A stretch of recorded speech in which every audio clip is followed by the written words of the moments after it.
Hey, it's Brock here with Rock Hill Farms, and today we're going to plow a little bit of snow. We were supposed to get 6 to 10 inches today, which is a big storm for us down here. We only get that much maybe once a year. I'm thinking we might have only got 4 to 6 inches, but it's enough to get the plow out. Now, what made this storm actually fairly bad is we got a full day of freezing rain, and there's a thick layer of ice on the driveway with another layer of snow on it. I'll just show that to you real quick.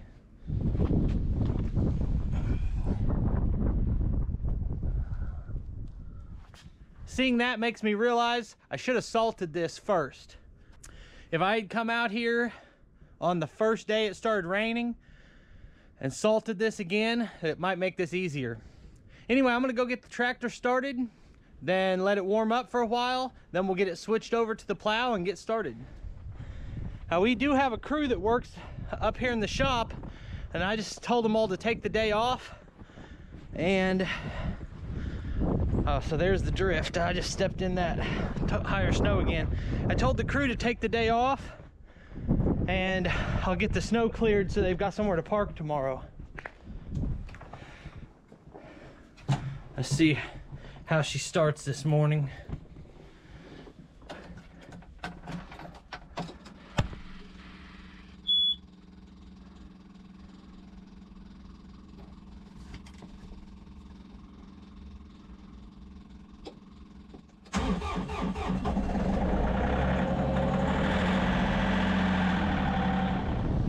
I've got the tractor warmed up and fueled up. I've got the plow on. I will still have to shut the tractor off to hook up the hydraulic lines for the angling on the plow. Let me show you the plow real quick.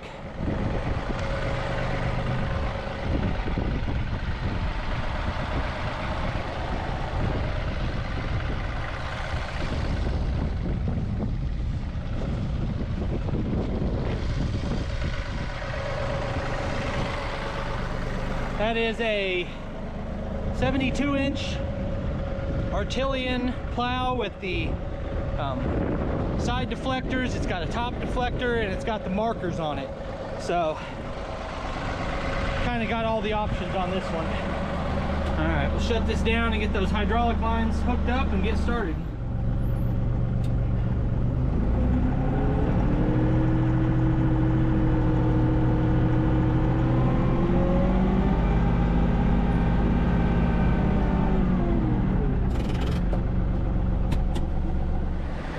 Actually, I'm not ready to start yet because we've got to drop these feet on it because we don't want the blade to ride on the ground the whole time.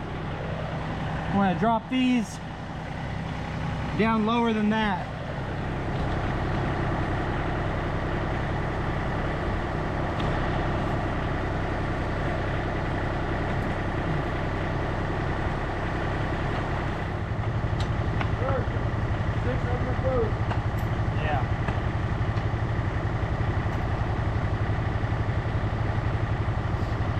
Goal being to have this pad be lower than the cutting edge.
This is my first time ever using a snowplow, so I've been really interested to see how it would perform.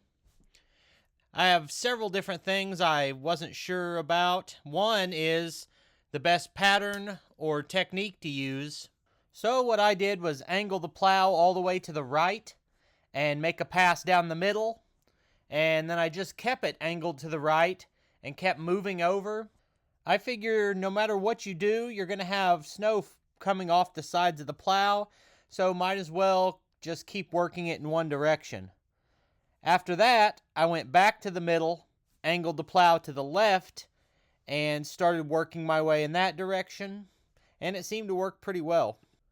Aside from the actual plowing technique, the next thing I wondered was how well the R4 tires would hold up to these conditions.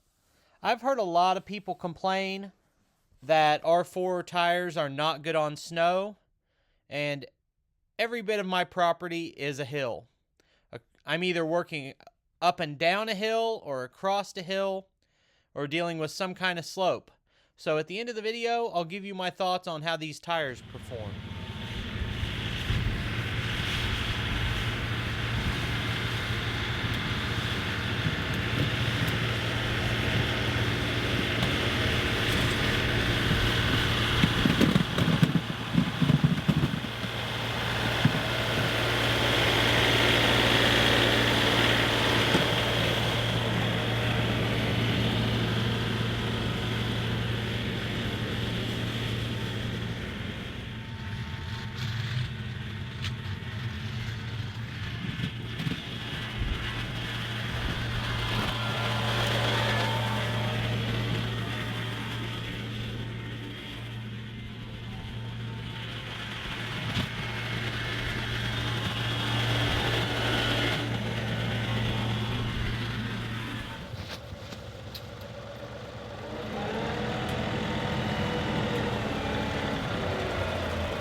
Now I'm clearing the concrete pad right up against the front door of the shop, and there's no access to this from the sides, and really I didn't see any way to use a plow right up against the building here unless I was back dragging with it.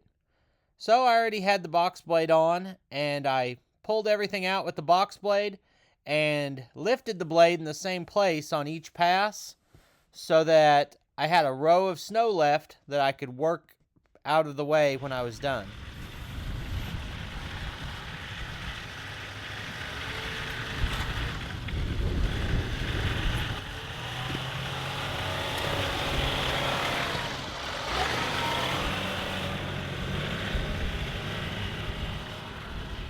We've got a lot of area that's covered in rock, and all of that needed plowed, and there's no way to show it all in the video, so I'm going to skip all the parts around the building because it all looks about the same.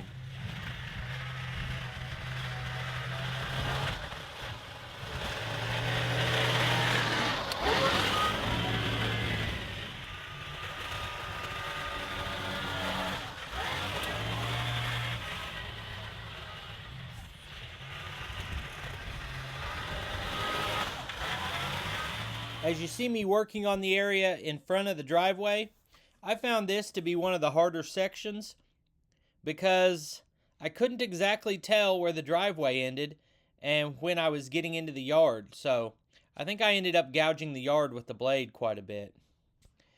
Now we're on the actual driveway, the only concrete area that I needed to clear, and it's pretty small, and it's got the same issue as right in front of the shop, in that I couldn't really get the plow into it at any kind of an angle, and that's complicated by the fact that there's a solid sheet of ice underneath it.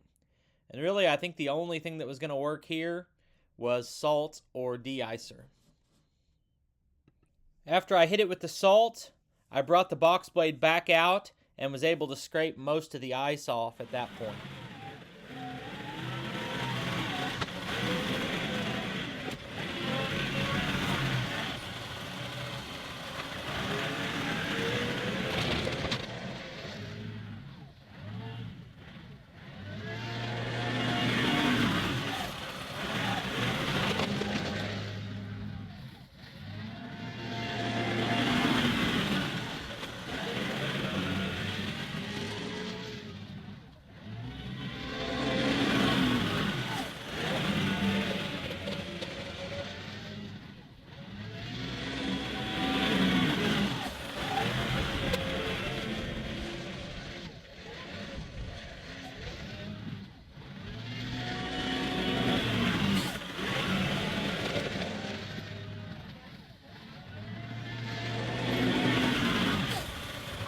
I've got a separate video on how this salt spreader works. It can be put on anything with a receiver, or you can set it up to go on a 3-point. Today I'm using it on the 4-wheeler. The only problem I've had with this electric spreader is that I bought stock tank salt, and it's kind of clumpy, almost like sand, and doesn't slide down the chute as well. If I had regular ice melt, it would probably work better, but I'm going to use what I have first. So you have to constantly be reaching back or knocking that down, or I've got a second person today to help me keep the salt pushed down and let me know when it runs out. So I've already shown this in another video. We'll get this done real quick and then see how it looks. Spreading.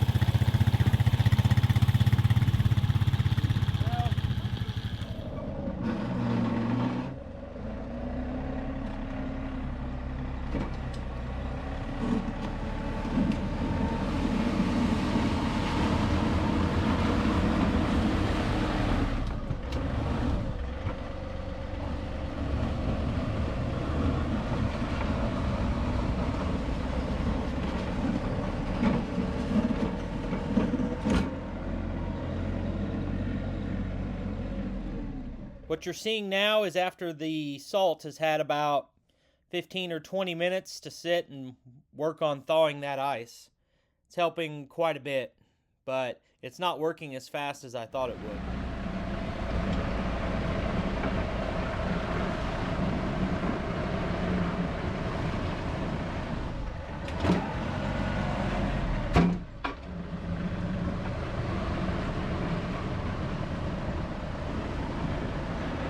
We just finished spreading salt on all this, and judging from up there, it's gonna take a little bit for it to actually melt through all this. So I had some interesting things I noticed about the traction on my R4 tires. I hear a lot of people complain that they're no good in snow or things like that, but this is a pretty steep grade. I don't know if you can tell, I'm from here to the shop, we're downhill, 12 feet. It's pretty steep, and then it's steep down that way. In between these two buildings is on a slope like this, and we had a 4-wheeler get stuck over here in this drift, and my 3/4 ton truck was sliding sideways as I drove through that same area. The tractor was able to drive through there like it was nothing. By itself, just driving through and then coming back, pushing the snow, never slipped, never slid at any point on any of this property pushing snow. And like I've been saying, it's not just snow, there's a layer of ice under the snow. So I think the reason I don't have any problem with the tires is that that tractor's originally rated for 3,000 pounds and mine weighs 6,000. I've got it loaded down in every way you can with extra weight, and I think that's why I get such good traction. I've done about the best I can do with this. We're gonna do one more pass with the salt, and that salt's taking a little while to work. Last time we salted this, it melted off like immediately. This time, you can see it melting, you can hear the ice popping, but it's taking longer. And I think last time it was probably 24 degrees out, and today it's 15. So I guess this salt has a lower melt point, or a higher melt point. Anyway, I appreciate you taking time to watch. I'll put links over here to more of our videos, and I'll see you next time.